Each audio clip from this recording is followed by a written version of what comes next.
আমি অসুস্থ বোধ করছি। কারণ আমার একটা 12 বছরের সন্তান আছে, আমি নিজে এ দেশের বাসী, আমার বিদেশে কোনো পাসপোর্ট নাই, আমি এই দেশেই থাকবো এবং এই দেশটা আমার, এই দেশটা আমরাই সংস্কার করব। আপনারা জানতে পেরেছেন অলরেডি। সোজা কথা হচ্ছে আমরা শান্তি চাই, আমরা রক্ত দিতে চাই না। আমার আসলে মোবাইলে এইসব জিনিস দেখতে দেখতে আমি অসুস্থ বোধ করছি মানসিকভাবে। শান্তি চাই। ছাত্রদের উদ্দেশ্যে কিছু বলবেন কিনা? কি বলবো? আন্দোলন চলমান চলছে, শেষ কোথায়? আমি জানি আমি তো আর যারা আমি আমার চাওয়াটা আমি বললাম, আমি এটাই চাই। যারা স্টেপ দিচ্ছে তাদেরকে অনেককে রাজাকার হিসাবে এরকম আখ্যায়িত করা হচ্ছে। আপনি কি বলবেন? না আমিও তো অনেক কিছু বলতে পারি, হ্যাঁ, কিন্তু ব্যাপার হচ্ছে যে সেগুলো তো সিদ্ধ হতে হবে, সেগুলো তো প্রমাণিত হওয়ার ব্যাপার, তাই বলতে পারি না আমরা, মানে কোনো প্রমাণিত সত্য আমার হাতে না থাকলে।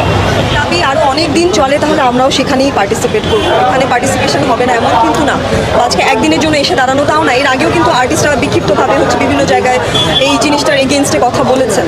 তো জেনোসাইডের পক্ষে আসলে কথা বলার কিছু নেই। আর স্টুডেন্টরা আমাদের ফিউচারকে যখন আমরা এইভাবে রাস্তায় গুলিবিদ্ধ অবস্থায় দেখবো আমাদের প্রশাসন দ্বারা, এটা কখনোই কাম্য না। তো আমি বিশ্বাস করি যে এই মানে দুর্দিনের একটা সমাধান হবে, কিন্তু সেটা খুব দ্রুত হোক, এইভাবে আর রক্তক্ষরণ না, এটাই এক্সপেক্ট। জামাত শিবির বা তৃতীয় শক্তি কেউ তাকে গুলি করা হয়, আমরা গণমাধ্যমে দেখলাম যে তাকে সরাসরি পুলিশ গুলি করেছে। এই বিষয়টা এ বিষয়ে আপনার কি মনে হয়? আমি আপনার মতামত জানতে চাই। আপনি তো জনগণ, আপনার কি মনে হয়? তার মানে আমিও সেটাই দেখেছি, সেম জিনিস আমিও দেখেছি। এখন আমি আসলে সঠিক সমাধানটার অপেক্ষায় আছি। সো আমি এটা নিয়ে কোনো কমেন্ট এই জন্যই করতে চাই না, কারণ হচ্ছে যেটা চোখে দেখেছি সেটাকে অবিশ্বাস্য যদি মনে হয়, তাহলে আমাকে আসলে আরও পরিষ্কার হতে হবে কি আসলে ঘটেছিল। যা দেখানো হচ্ছে সেটা সত্য না, যা বলা হচ্ছে সেটা সত্য। তো খাস করে আমি এখানে কোনো মতামত করতে চাই না, কিন্তু আপনি যেটা দেখেছেন আমিও সেটাই দেখেছি।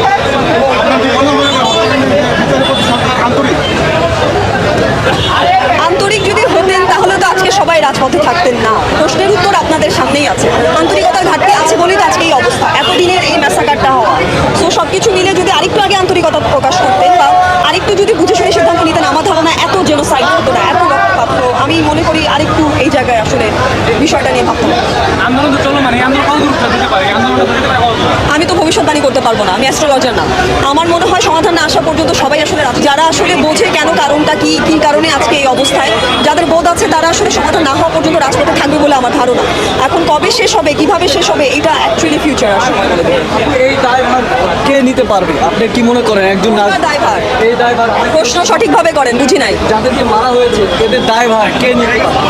কে নেয়া, কার নেয়ার কথা, কে মেরেছে, কার নেয়ার কথা, এই প্রশ্নের উত্তর সবাই জানে। আমাকে এই প্রশ্ন ইন্ডিভিজুয়ালি করে কোনো লাভ নাই। এই সমস্ত মানে অহেতুক প্রশ্নের কোনো উত্তর আমি দিব না, যেগুলোর উত্তর সম্মুখীন আছে সব সামনে। তার মধ্যে এটা আলোচনায় আছে যে যারা হচ্ছে গিয়ে এই যে ইনজুর্ড হয়েছে, যারা নিহত হয়েছে, তাদের সঠিক বিচারটা চাওয়ার কারণেই তো আজকে আসলে সবাই রাজপথে নেমেছে, কারণ সুষ্ঠু বিচার হয়নি, আসামিদের নাম ইন্ডিকেট করা হয়নি। সো যেহেতু আমরা এখন পর্যন্ত কোনো সঠিক সমাধান পাইনি, যার কারণেই রাজপথে দাঁড়ানো।